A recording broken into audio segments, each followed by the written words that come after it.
You're not some sort of tourist just visiting in this world for a short time. You belong here, like the apple on the tree. And as the apple is the energy of the tree, you, yes, you are the energy of the world. You don't know who you are, do you? You can't really get at yourself, just as the fingertip can't touch itself and the teeth can't bite themselves.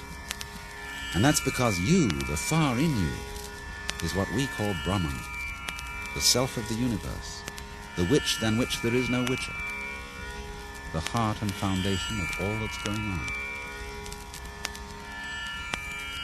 You think you're going to die someday. Yes, that's because every now and then you have to go off so that you can know you're on. You can't have an up without a down, or a back without a front, or a light day without a dark night. The whole thing is pulse.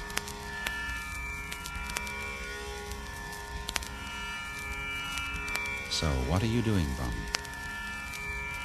You're playing on and off with yourself, hide and seek with yourself. You're just passing eternal time with adventure. You forget who you are, really.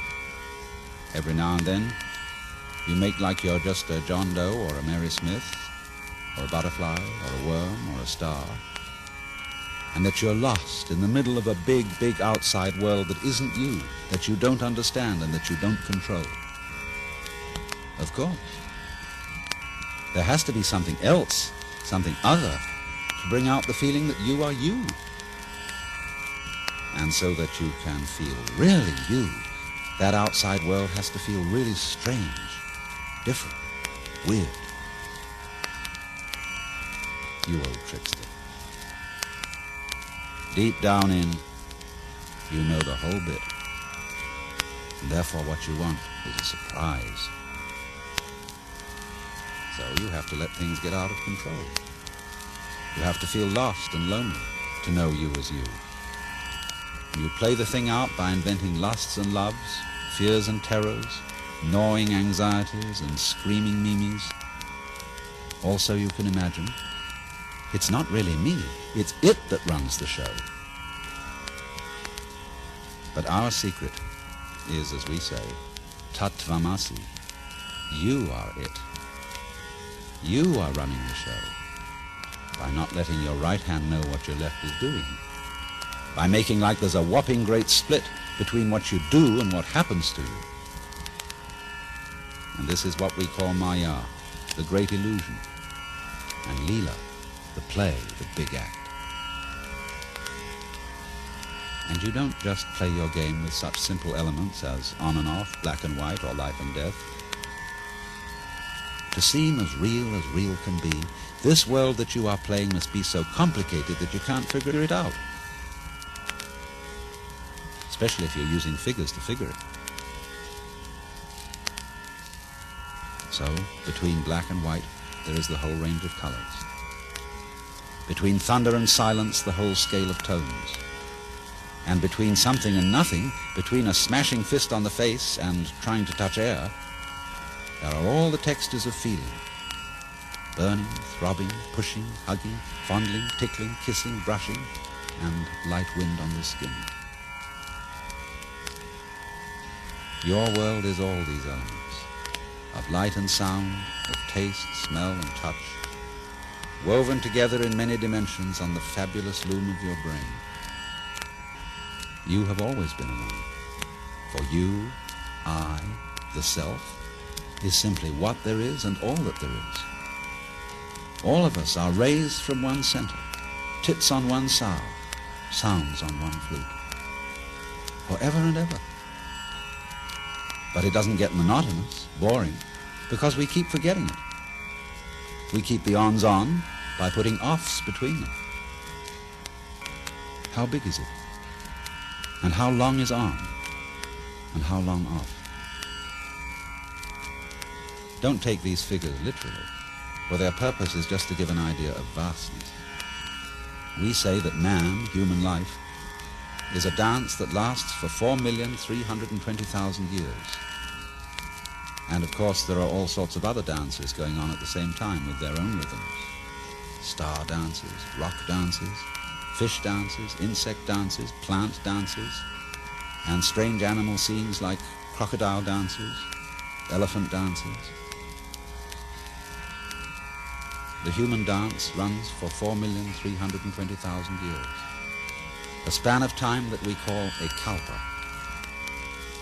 Before it begins and after it ends, there is always another kalpa, or off-period of rest, during which the self is simply the self and doesn't pretend to be this me or that you. We call this rest period the pralaya. Peace, uninvolvement, pure bliss.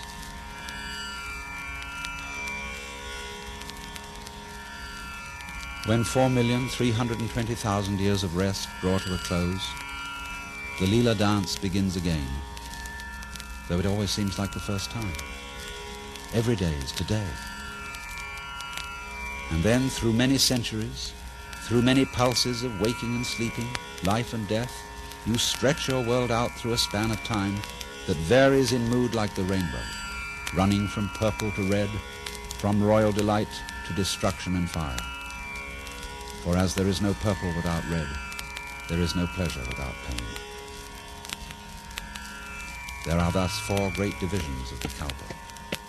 We call each one a yuga, and name them after the 4 throws in the Hindu game of dice. Krita, the perfect throw of 4. Treta, the slightly imperfect throw of 3. Dvapara, the throw of 2. And Kali, the worst throw of 1.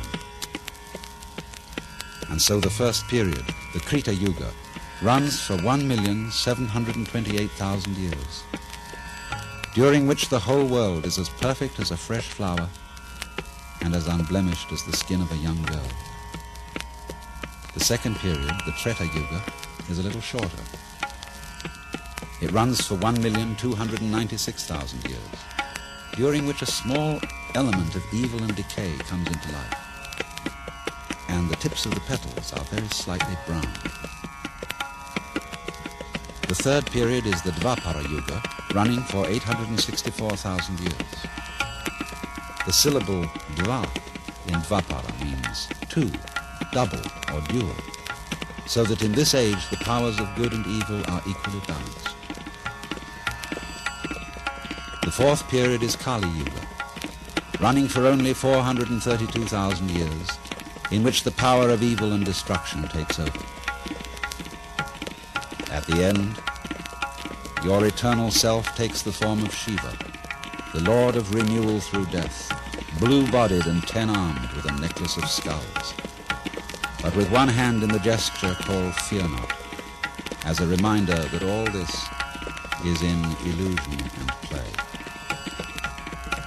And then Shiva dances the Tandava dance, the dance of fire in which the material world is destroyed, and the self returns to the state of pralaya, of peace, uninvolvement, and pure bliss.